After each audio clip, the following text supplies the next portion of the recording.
Boycott Bollywood ఇది ప్రస్తుతానికి social మీడియాలో చాలా వైరల్ అవుతున్నటువంటి హ్యాష్ ట్యాగ్ అనమాట. ట్విట్టర్లో కావచ్చు, ఇన్స్టాలో కావచ్చు, ఎక్కడ చూసినా సరే ఇదే కనిపిస్తుంది.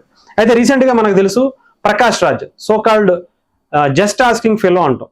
ఇతన్ని సైకోకి ఎక్కువ, టెర్రరిస్ట్కి తక్కువ, లేదంటే టెర్రరిస్ట్కి ఎక్కువ, సైకోకి తక్కువ అన్నట్టుగా ఉండాలి. పెద్ద తేడా ఏం లేదనుకోండి, ఇద్దరు కూడా భావజాలాలు ఒకలాగే ఉంటాయి.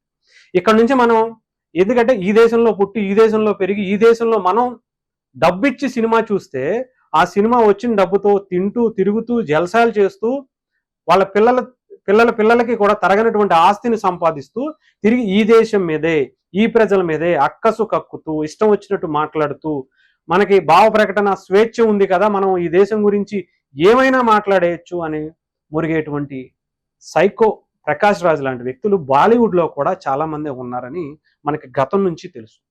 అయితే రీసెంట్గా వీళ్లతో పాటు ప్రకాష్ రాజ్ని వాళ్ళని కూడా అంటే బాలీవుడ్లో అగ్ర హీరోలుగా పేరు సంపాదించుకుంటూ ఈ దేశంలో తింటూ ఈ దేశ డబ్బులు సంపాదించుకుంటూ పెద్ద ఫ్యాన్ బేస్ని అగ్ర హీరోలు, అగ్ర హీరోయిన్లు, అగ్ర దర్శకులు, ప్రొడ్యూసర్లు అందరూ కూడా వాళ్ళ పిల్లలు అందరూ కూడా ఈ దేశం మీదే బ్రతుకుతూ ఇక్కడ ఉండేటువంటి ప్రజలు ఇచ్చేటువంటి డబ్బుతోనే వాళ్ళ లైఫ్ని, వాళ్ళ ఆస్తిని అంతా పెంచుకుంటూ కూడా ఇక్కడ ఈ దేశం గురించి అక్కడ పహల్గామ్ టెర్రరిస్ట్ అటాక్ మీద కానీ, ఆపరేషన్ సింధూర్ కానీ ఇవన్నీ జరుగుతున్న తరుణంలో ఎక్కడా కూడా నోరు మెదపకుండా ఉండటం అనేది చాలా మందికి నచ్చట్లా.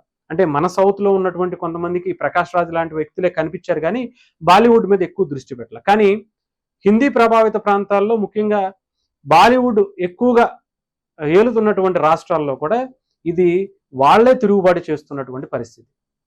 వీళ్ళందరినీ కూడా బాయ్కాట్ చేయాలి, వీళ్ళందరినీ కూడా ఒక స్పెషల్ ఫ్లైట్ వేసి మా డబ్బులతో ఇండియా మొత్తం డబ్బులు కలెక్ట్ చేసి ఒక అవసరమైతే బిజినెస్ క్లాస్ వేసి వీళ్ళని పాకిస్తాన్ని దొబ్బేయమని చెప్పాలి, పాకిస్తాన్ తీసుకుదబ్బాలి అని చెప్పి కోరుకుంటున్నట్టుగా సోషల్ మీడియాలో వస్తున్నటువంటి వీడియోలు మనం చూస్తున్నాం. అంటే ఇక్కడ ఇంకా ఈ దేశం దౌర్భాగ్యం ఏంటంటే ఇలాంటి వ్యక్తులు అంటే కనీసం పహల్గామ్ అటాక్లో ఇంతమంది చనిపోయారే, ఇంతమంది దారుణంగా మన ఇండియన్స్ని, మన భారతదేశంలో ఒక హిందువుల్ని అవునా కాదా అని చెప్పి చూసి మరీ చంపేశారే, అక్కడ కూడా ఒక స్పందన లేకపోవటం అనేది వీళ్ళలో ఎక్కడా కూడా అంటే బిజినెస్ ధోరణే తప్ప మచ్చుకైనా కూడా మానవత్వం అనేది కనిపించట్లా.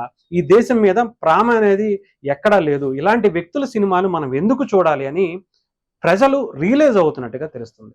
పహల్గామ్ అటాక్ తర్వాత ముఖ్యంగా ఆపరేషన్ సింధూర్కి సంబంధించినటువంటి ఈ తరుణంలో ప్రజల్లో చైతన్యం అనేది చాలా స్పష్టంగా కనిపిస్తుంది.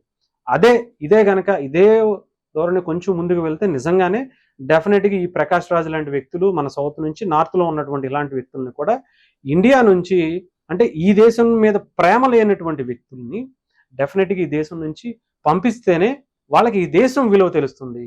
మన దేశ భవిష్యత్ అంటే ఇక్కడ ఉన్నటువంటి సార్వభౌమాధికారాన్ని కానీ, ఇక్కడ ఉన్నటువంటి స్థితిగతులను, ఇక్కడ ఉండేటువంటి అన్నిటినీ ప్రశ్నించేటువంటి వీళ్ళని ఈ దేశంలో ఉండేటువంటి అవసరమే లేదు, దొబ్బేయమని చెప్పడం అనేది కూడా చాలా మంది కోరుకుంటున్నటువంటి అంశం. మరి ఇది ఎక్కడి వరకు వెళ్తుంది, దీని మీద ప్రభుత్వాలు ఎలాంటివి తీసుకుంటే, ఎందుకంటే ఇది మన దేశంలో పెద్ద విషయం కాదు, ఇది చాలాసార్లు జరిగింది. బాయ్కాట్ ఫలానా సినిమా, బాయ్కాట్ ఫలానా వ్యక్తి అని చెప్పి చెప్తుంటారు కానీ ఎక్కడ జరిగింది అయితే కనిపించదు.